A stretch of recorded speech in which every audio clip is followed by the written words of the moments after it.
Community trying to process the unthinkable. 8 people shot and killed in their home. The small southern Utah town releasing details tonight in an emotional press conference.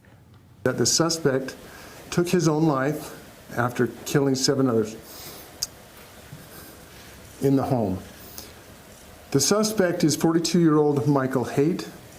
Tonight, police in Enoch saying 5 kids, including a 4-year-old, 2 7-year-olds, a 12-year-old, and 17-year-old, were all shot and killed, along with 40-year-old Tasha Haight and her 78-year-old mother, Gail Earl. City manager and acting PIO of Enoch, Rob Dotson, saying the family was found during a welfare check, saying Michael Haight, father, husband, and son-in-law, took their lives before taking his own.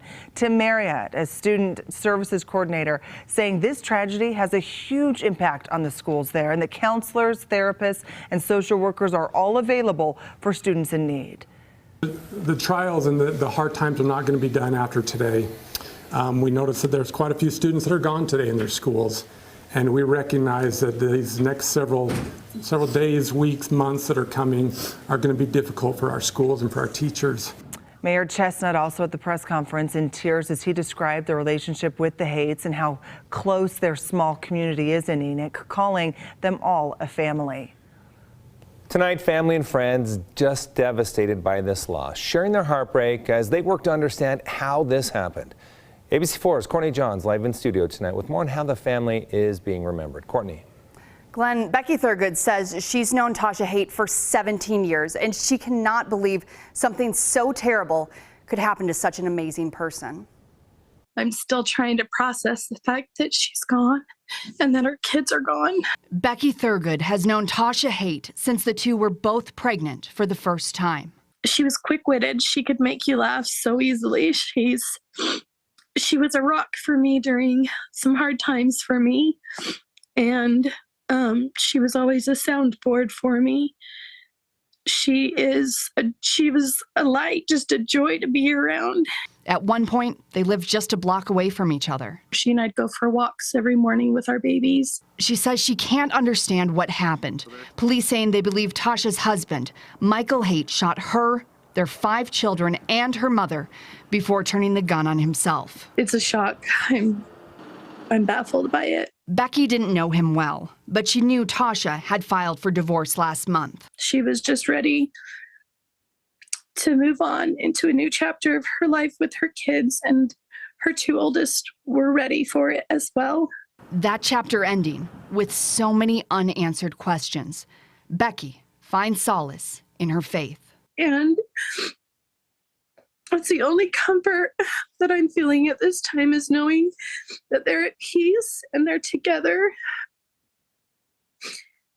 and they're missed. Even though they didn't see each other as often as she says they used to, she says that they could always pick up right where they left off. Back to you.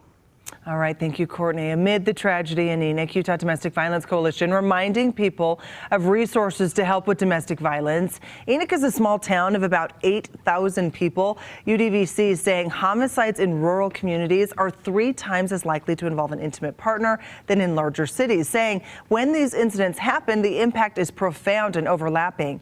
Kimmy Wolf with UDVC is saying small towns are tight-knit, so it can be hard for victims to come forward with family problems. Sometimes getting someone to believe when they know your partner, that can be difficult.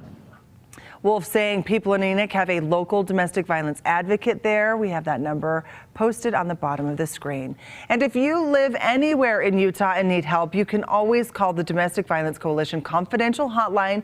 The number's on your screen. They are available to help 24/7. This tragedy getting attention all across the country, even from the President of the United States. Today, the White House saying this. The President and First Lady are mourning with the Enoch City, Utah community in the wake of this tragic shooting that has reportedly claimed the lives of 5 children and multiple adults in their family home. Too many Americans have lost loved ones or had their lives forever changed due to gun violence, and gun violence remains the leading cause of death for children in America. Less than 1 month after we marked 10 years since the Sandy Hook tragedy, another mass shooting has claimed the lives of 5 more children in Enoch City. Stick with us, too. We'll continue coverage on the tragedy in Enoch on ABC4 on air and always online at abc4.com.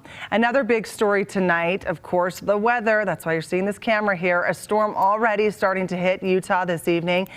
Taking a look, this is a live look at I-80 at Summit Park. You can see the roads are snowy there.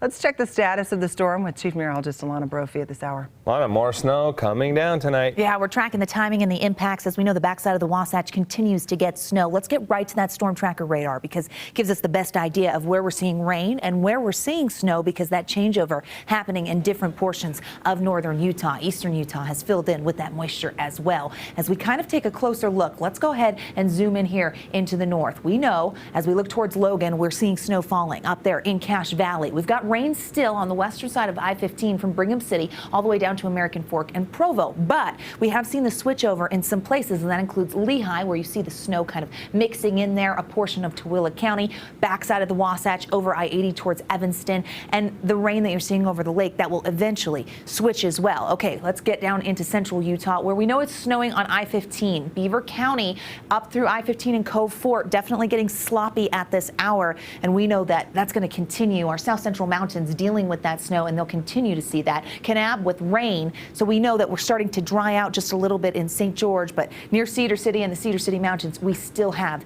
that snow. So a lot going on the weather front. Eastern Utah, just as I show you real quick, we've got that mixed precipitation over I-70 towards Moab, and snow filling in and around Castle Country. Now, this storm system is packing a punch. Let's take that live view so we can kind of see. Here's Bryce Canyon, so we know that the snow is coming down. That live picture giving you an idea of what's happening in the south central mountains. It's why they're under a winter storm warning, and that's not the only alert out there. We actually have a new winter weather advisory, and as we kind of take a look at that winter storm warning, it's for all of the mountains in Utah. It extends all the way up to the northern mountains, the Uintas, as well as the Wasatch Plateau and Book Cliffs. And what you're seeing in purple is that new winter weather advisory, and that is for the Wasatch Front. It means that, yes, we are going to see some winter travel conditions, and that's starting as we see the rain switching over to snow. Taking a look at the impacts, snow expected through Castle Country, our mountain roads, including the Cottonwood Canyons and the backside of the Wasatch, as well as up towards Cache Valley and the Iron County Mountains. That's where road snow is expected through tomorrow morning, but a slushy, slick commute is on deck. When the changeover happens and how much snow you should expect in your backyard,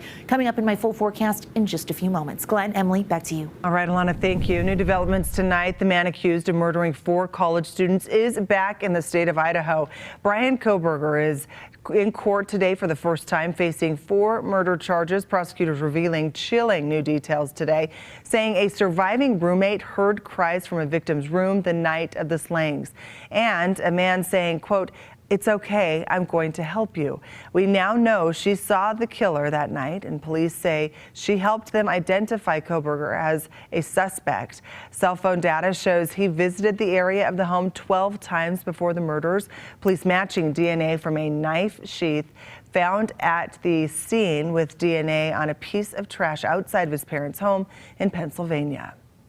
And in Salt Lake, a deadly house fire this evening to tell you about. According to the Salt Lake Fire Department, they received a call from a neighbor around 2:30 this afternoon. When fire officials responded, they were met with smoke and flames coming from the home near 300 West and Williams Avenue. That fire was so big, the fire department needed extra hands to handle the flames. It's a second alarm fire, so this is about 35 firefighters that have responded to take care of this incident. While tackling the flames, fire officials say they found 1 person dead inside of the home. The investigation into the cause of that fire remains ongoing tonight. Coming up, the battle for House Speaker continues. Hear what's happening in Washington after the break.